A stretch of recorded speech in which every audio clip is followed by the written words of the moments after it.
Pipeline ಅಳವಡಿಕೆ ಮಾಡುವುದಕ್ಕೆ ಅಂತ ತೆಗೆದಿದ್ದಂತಹ ಗುಂಡಿ ಮುಚ್ಚದೆ ನಿರ್ಲಕ್ಷ್ಯವನ್ನ ವಹಿಸಲಾಗಿದೆ.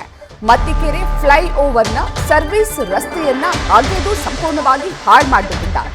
ಪೈಪ್ಲೈನ್ ಅಳವಡಿಕೆಗೆ ಅಂತ ಬಿಡಬ್ಲ್ಯೂಎಸ್ಎಸ್ಬಿ ರಸ್ತೆಯನ್ನ ಅಗೆದಿದ್ದು 500 ಮೀಟರ್ ಉದ್ದದಷ್ಟು ರಸ್ತೆಯನ್ನ ಅಧಿಕಾರಿಗಳು ಅಗೆಸಿದ್ದಾರೆ.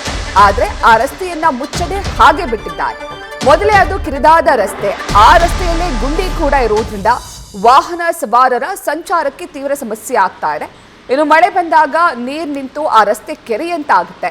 ರಸ್ತೆಯನ್ನ ಅಗೆದು 6 ತಿಂಗಳಾದರೂ ಗುಂಡಿ ಮುಚ್ಚದೆ ಅಧಿಕಾರಿಗಳು ದಿವ್ಯ ನಿರ್ಲಕ್ಷ್ಯ ವಹಿಸಿದ್ದಾರೆ. ಬಿಡಬ್ಲ್ಯೂಎಸ್ಎಸ್ಬಿ ಅಧಿಕಾರಿಗಳ ನಿರ್ಲಕ್ಷ್ಯಕ್ಕೆ ವಾಹನ ಸವಾರರು ಪರದಾಡುವಂತಾಗಿದ್ದು, ಸದ್ಯ ಹಾಳಾಗಿರುವ ರಸ್ತೆಯನ್ನ ಸರಿಪಡಿಸಿ ಅಂತ ಸಾರ್ವಜನಿಕರು ಒತ್ತಾಯಿಸಿದ್ದಾರೆ.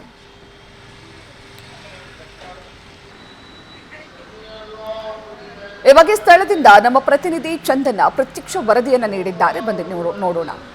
ಚೆನ್ನಾಗಿರೋದನ್ನ ಹೇಗೆ ಹಾಳು ಮಾಡಬೇಕು ಅನ್ನುವಂಥದ್ದನ್ನ ಕಲಿಬೇಕು ಅಂದರೆ ಬಿಡಬ್ಲ್ಯೂಎಸ್ಎಸ್ಬಿ ಹಾಗೂ ಜಿಬಿಎ ಅಧಿಕಾರಿಗಳ ಬಳಿ ಟ್ಯೂಷನ್ ತೆಗೆದುಕೊಳ್ಳೋದು ಉತ್ತಮ ಅನ್ನುವಂಥ ಮಾತು ಕೇಳಿಬರ್ತಾ ಇರೋದು ಈ ಏರಿಯಾದಲ್ಲಿ. ಹಾಗಾದರೆ ಯಾವುದಾ ಏರಿಯಾ ಗೊತ್ತಾ? ಈ ಏರಿಯಾದಲ್ಲಿ ಚೆನ್ನಾಗಿರೋ ರಸ್ತೆಯನ್ನ ಅಗೆದು ಹಾಳು ಮಾಡಿರೋದಲ್ಲದೆ ಮಣ್ಣನ್ನ ರಸ್ತೆ ಪಕ್ಕದಲ್ಲಿ ಹಾಕಿ ಸಾರ್ವಜನಿಕರಿಗೆ ತೊಂದರೆ ಕೊಡುವಂಥ ಕೆಲಸ ಆಗ್ತಾ ಇದೆ. ಸದ್ಯ ನಾನೀಗ ಮತ್ತಿಕೆರೆ ಫ್ಲೈಓವರ್ ಕೆಳಭಾಗದಲ್ಲಿರುವಂಥ ಸರ್ವಿಸ್ ರಸ್ತೆಯಲ್ಲಿದ್ದೀನಿ. ನೀವು ದೃಶ್ಯಗಳಲ್ಲಿ ಗಮನಿಸ್ತಾ ಇರ್ಬೋದು ಯಾವ ರೀತಿ ಅಂದ್ರೆ ರಸ್ತೆಯ ಪರಿಸ್ಥಿತಿ ಹೇಗಾಗಿದೆ ಅಂತ. ಆಲ್ರೆಡಿ ಈ ಒಂದು ರಸ್ತೆ ಕಿರಿದಾಗಿದೆ. ಇಲ್ಲಿ ವಾಹನಗಳು ಸಂಚಾರ ಮಾಡೋದಕ್ಕೆ ಮೊದಲೇ ಸಮಸ್ಯೆ ಆಗ್ತಾ ಇತ್ತು. ಅಂಥ ರಸ್ತೆಯನ್ನ ಬಿಡಬ್ಲ್ಯೂಎಸ್ಎಸ್ಬಿ ಅಧಿಕಾರಿಗಳು ಪೈಪ್ಲೈನ್ ಹಾಕೋದಕ್ಕೋಸ್ಕರ ಅಗೆದಿದ್ದಾರೆ. ಆದರೆ ಅಗೆದು 2-3 ತಿಂಗಳುಗಳು ಕಳೆದ್ರೂ ಕೂಡ ಅದಕ್ಕೆ ಡಾಂಬರ್ ಹಾಕುವಂತ ಕೆಲಸ ಆಗಿಲ್ಲ.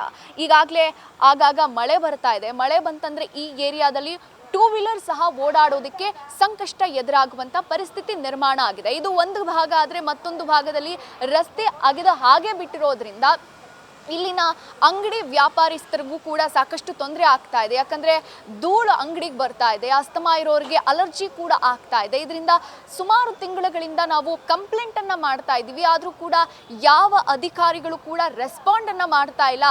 ಅಂದರೆ ಬಿಡಬ್ಲ್ಯೂಎಸ್ಎಸ್ಬಿ ಅಧಿಕಾರಿಗಳನ್ನು ಕೇಳಿದ್ರೆ ಇದು ಜಿಬಿಎ ಕೆಲಸ ಅಂತ ಹೇಳ್ತಾರೆ. ಜಿಬಿಎ ಅಧಿಕಾರಿಗಳನ್ನು ಕೇಳಿದ್ರೆ ಇದು ಬಿಡಬ್ಲ್ಯೂಎಸ್ಎಸ್ಬಿ ಅಧಿಕಾರಿಗಳು ಮಾಡಬೇಕು ಅಂತ ಹೇಳ್ತಾರೆ. ಅಂದರೆ ಒಟ್ಟಾರೆ ಅಧಿಕಾರಿಗಳ ಸಮನ್ವಯ ಕೊರತೆಯಿಂದ ಇಲ್ಲಿನ ರಸ್ತೆಯ ಸ್ಥಿತಿ ಅಧ್ವಾನ ಆಗೋಗಿದೆ. ಒಟ್ಟಾರೆ ಸಾರ್ವಜನಿಕರು ಹೇಳ್ತಾ ಇರೋ ಪ್ರಕಾರ ನಮಗೆ ರಸ್ತೆಯನ್ನ ಸರಿಪಡಿಸಿಕೊಡ್ಬೇಕು. ತಿಂಗಳಗಟ್ಟಲೆಯಿಂದ ನಾವು ಸಂಕಷ್ಟವನ್ನ ಅನುಭವಿಸ್ತಾ ಇದ್ದೀವಿ. ವಾಹನ ಸವಾರರು ಬಿದ್ದು ಎದ್ದು ಓಡಾಡುವಂತ ಪರಿಸ್ಥಿತಿ ನಿರ್ಮಾಣ ಆಗಿದೆ ಅನ್ನುವಂತ ಆಕ್ರೋಶವನ್ನ ಹೊರಹಾಕ್ತಾ ಇರುವಂತದ್ದು.